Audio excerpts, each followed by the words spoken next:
Hey guys, this will be video 12 for the 50's Goldtop Les Paul replica using Stuart McDonald templates. And I did use the primarily the main template to route the Tenon. I'll talk about that in a little while. But for the most part, I'll just come right out of the gate and do a flyby. For the record, for myself, of course, as well as for you guys that are interested, that shelf that you see right there is the finished guitar within about a 32nd of an inch. It's about a 32nd of an inch thick. In other words, it's slightly over 2 inches. And turned out really good. I'm really happy with it. I did do that on the drill press, believe it or not. And I was incorrect about my drill press. I wasn't running those bits at 5,000 RPMs. I don't know where that came from. My drill press won't even go over 5,000 RPMs. I ran that bit at about 3,400 RPMs, and it was fast. It was cutting really well, and I'll talk about that stuff later. But anyway, for the record and for the flyby, looks really good. It still looks rough, of course, but the cool thing is a ton of that material is going to get carved off. Now that is the finished guitar right there. That's the finished 4-degree pitch. And I personally think that's one of the most important things that you could achieve in the entire build. That once that 4-degree pitch, in other words, you start at a minimum of about 2 inches and then you pitch 4 degrees. If you miss that, it's going to change the whole guitar. And if you're 2 1/16 of an inch thick and you do the 4 degrees, well, you're too far away from it. So I say that to introduce the fact, hit it right the first time and hit it right once, and then build the guitar around that perfect flat right there. In other words, it's perfectly square off the back, and then that 4 degrees. Build the guitar around that one, those dimensions.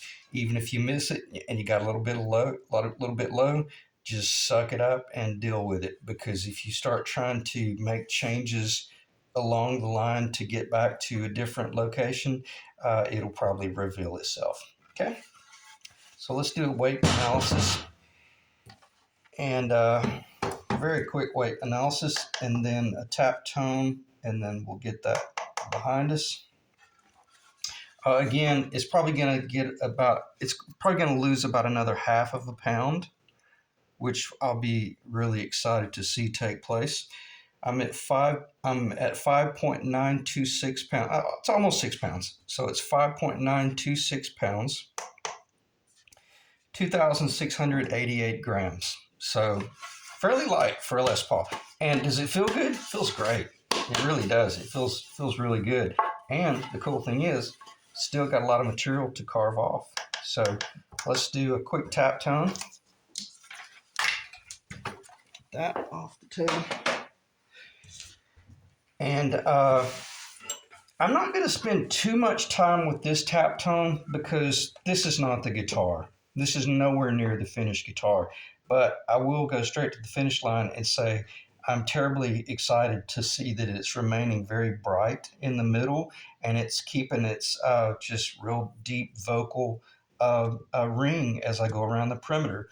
So if you've got earbuds in, I think I've been holding it this way. Yeah. Or lower the volume. 3, 2, 1.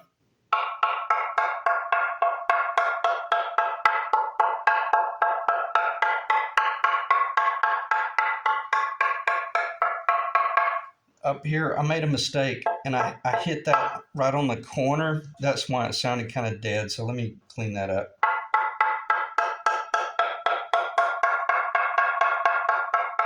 And then down the middle.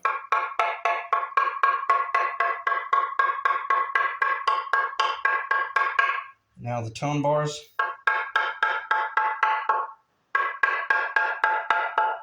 So you heard it go from bright to dark, which is really, really cool.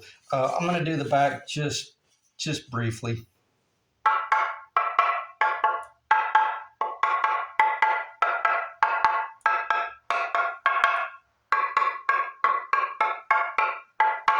Sounds like a Les Paul, man. And that's incredible. What it reminds me of is a 1980, early 80s Les Paul Custom that I restored about 7 months back, maybe 8 months back. And it was, about 40 something years old. And it was true Honduran mahogany, one piece with a maple cap. And it was this footprint, but just a little bit smaller. Not much, but it was just a little bit smaller than this.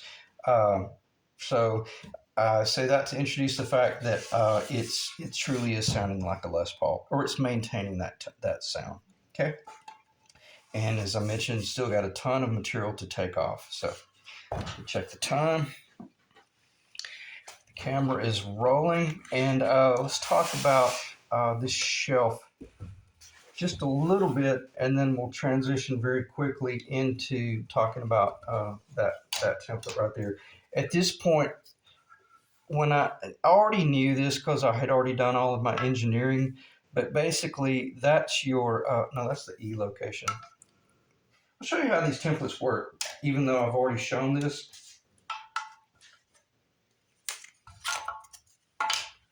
Because this is one of those things that if you go on StewMac.com, you might just see the templates laying there, and you might not realize, well, does it have a template for that location down there? Yeah, that's A. So you've got template location A, which you use to start, that carve work down there. But as soon as you start moving like a clock hand, it's not very reliable after about, 20 degrees. So you really can only use that for really just the tail. But trust me, once you define the thickness here and that tail down to the edge, you'll be shocked how quickly you can build the guitar just from those 2 points right there. And this is your B location, which is the full width. And you can see that the thickness that we've got to go right here, see it's floating, but it's also floating even more over here. So that clarifies to me that as I start carving down, eventually I'm going to hit my target up here, and it's going to start defining the guitar. And it's critically important that you make certain that you create that shelf first, defined at whatever body thickness you want. You may want a 1 3/4 inch thick body or a 1 7/8 inch. I don't recommend going under 1 7/8 because the traditional guitar is much thicker. But I wouldn't go over 2 1/32. Ethan's 55 replica that I built, it was slightly over 2, and it was the craziest thing, man. You could see it. You could see the girth and the depth and the weight of the guitar. It was just really beautiful. So big difference between a 2 1/32 inch thick rim and a 1 7/8. Considerably different. And this is the D location. That'll be the what really defines the guitar. And you can see this distance right here. It's a gaping hole right there, and it's only about just slightly over 1/8 of an inch right there. So that lets me know I got a whole bunch of wood that's going to be carved off right here, which equates to a beautiful curvy top, per the authentic specs, and less weight. Okay, and then that's your E location up here, which I'm not so certain I trust this template because it's almost like it's showing it. That would be if it didn't have the flat, that template is showing the curvature.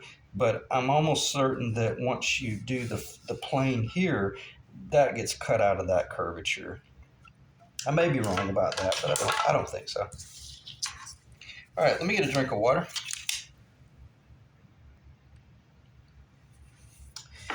Okay, and as far as creating this 4-degree pitch right here, I used the surfacing bit.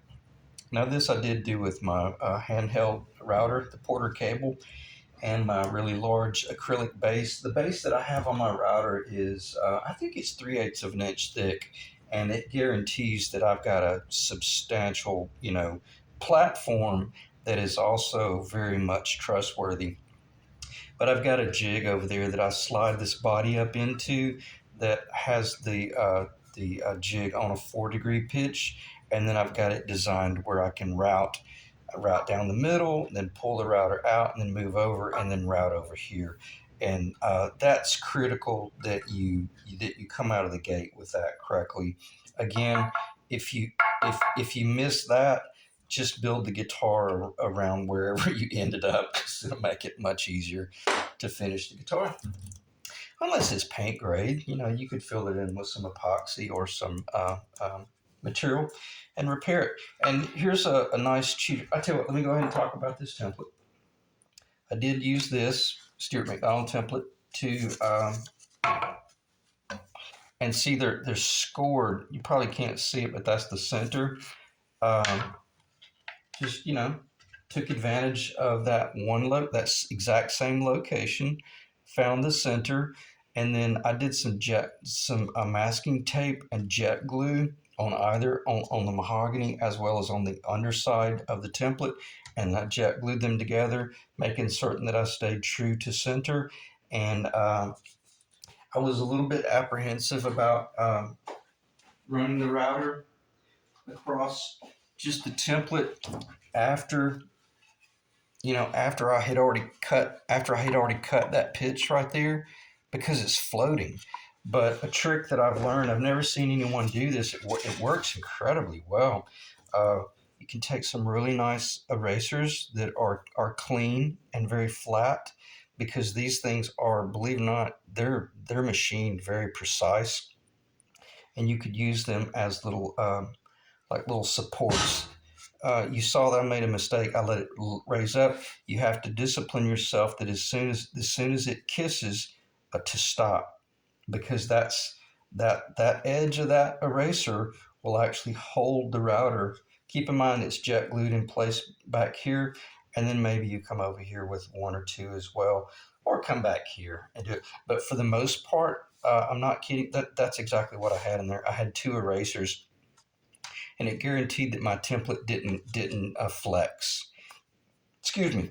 But one thing I did do, and I don't want to spend too much time talking about this because this is actually kind of boring unless you're actually doing it. But I just took my initial cut with my shorter bit, not this bit, but the shorter bit, and I allowed the bearing to make perfect contact with the template.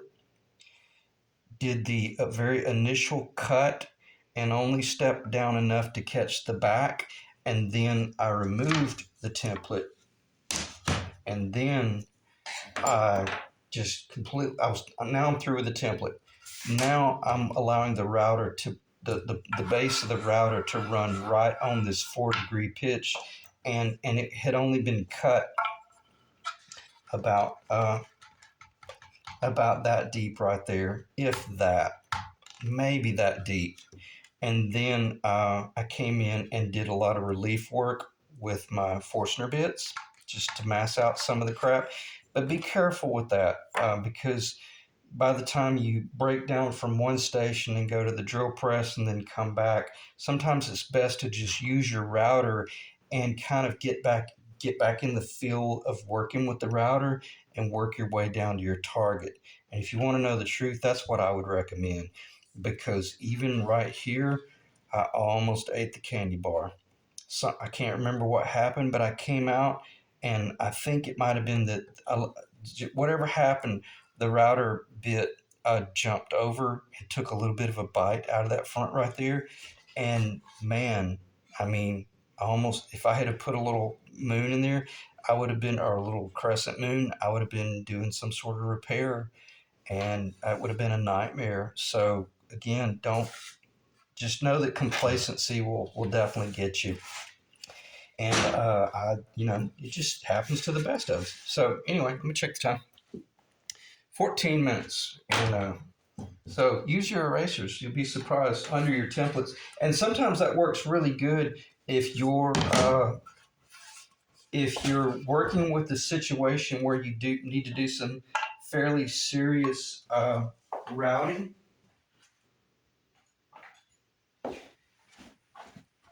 I've got a packet of like 15 or 20 of these, and you're able to you could use that to lift the template up, you know, and then clamp over the eraser, and I'm telling you, it's not going to move. And then you could do some route work, and then maybe move your clamp, and maybe move your clamp to a different location. I'm gonna stop talking about that, but give that a try. You'll be surprised, and it might keep you from chewing up your templates by trying to cut it too close, or forcing. If you've got a bit that's real tall, it might keep you from having to do a real aggressive cut on the very first pass. Does that make sense? So in other words, you're allowing your bearing to ride a lot higher. And I'm not sure. I don't think I want to do this because it's just kind of a waste of time. But I did do it a little while ago. You can do a little block like this, put some tape down, mark the center, then come up here on either side, and it won't be a trapezoidal path. It'll just be, this is 1 1/2 of an inch width. So this is like your tenon, temporary tenon, and then just make a tick mark down here on your tape, and then come over here and make a little mark, and then verify that the distance from the center of the body is the same.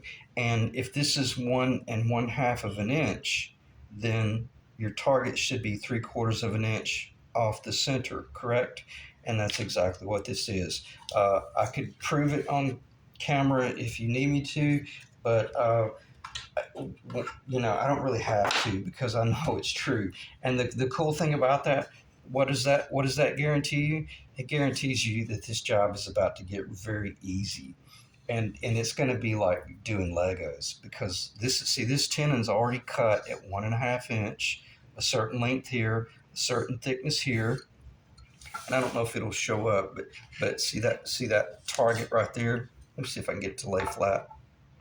This is kind of tricky. That probably won't show, but in other words, I'm perfect. If this neck were finished, it would almost be ready to be glued in. Okay. And I'm a firm believer in when you're working an operation like that, go ahead and finish that operation.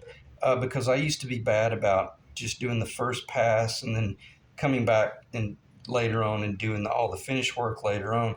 But if you've really designed your guitar at a certain thickness here, at a certain tenon height here, certain tenon length, well, then just put it together. If you don't know, or if you haven't built this yet, then yes, you might want to hold off on doing that. But for the most part, even the acrylic templates from Stuart McDonald, that is what that dimension is. And I don't know what that dimension is. It doesn't matter. We'll say it's 1.5 inches. It may be a little bit more, it may be a little bit less. But all I'm saying is all of those things are engineered if you're using the templates. But if you're just building a guitar from scratch, then yeah, the sky's the limit, because this tenon right here is designed for an 80s Les Paul. It's more narrow. It's 1 1/4, and this would be a replacement neck for like a Les Paul Custom that has a maple neck. Okay, so you see the difference between a 50s guitar and an 80s guitar. That tenon is just long so that it could get cut at wherever someone needs it to be cut. So let me check the time. And I'm going to pause and collect myself and verify that I've covered everything that I wanted to cover. And then we'll go from there. Okay, I'm back. I can't really think of anything else to cover for the most part, because what needs to take place next is just carving the top. And that's not something that I'll do on camera, because it'll probably take me about 3 to 4 hours to carve the top. And I'll be using gal's chisels to start out, and just kind of just working my way to the finish line.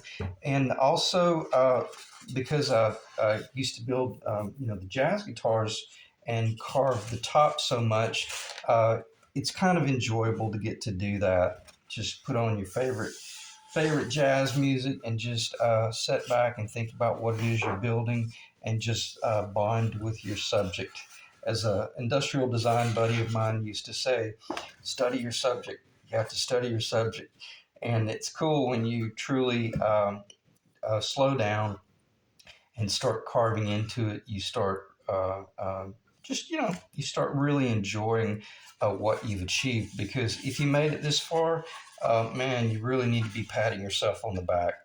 And because you've got a beautifully true um, square side sand. I did do a lot of finished sand work and finished shaping, and that's what I meant by God. I got so close to screwing up because I've got this just perfect, and once this guitar gets clear coated, I think it's going to be pretty stunning. I'm actually really happy with that, and this wild, crazy figure is really kind of growing on me. I didn't like it at first, but the more I look at it, I'm kind of falling for it. It's kind of cool. So anyway, I'll end the video there. I appreciate you guys checking in, and the next video, the top will be carved, and I'll talk a little bit about it, and then I'll talk about how I probably will spend a little bit more time talking about, do you need the templates or do you have to have the templates, or and I'll go straight to the finish line and say I sure would recommend them. If you, especially if you've never carved a guitar, but once you do carve one or two, uh, your hand to eye coordination, you'll start creating a mental map, and man, you'll it's amazing. And I used to make this statement: start up high and just practice your way to the finish line. Don't try to carve every bit of this off perfect just per this one template, and you're just carving, carving, carving, carving, carving, and then you get that one template perfect, and then you realize you made a mistake later on, and now you took too much material off. So work your way down very level and very true, and not just in that line, but the whole guitar, and you'll very quickly determine whether you're good at building guitars. Okay. So anyway, I didn't mean to get long-winded there on the tail end, but the templates do make a big difference. But for the most part, you should be able to just feel the guitar come together as you're carving it. And very quickly, you'll realize, wow, I'm not even using the templates because I see the guitar that I want, or I've got a donor Les Paul on the table that I'm comparing it to as I'm visually looking at that guitar and building this guitar. Okay, so I'll end the video there, and I'll see you guys in the next video.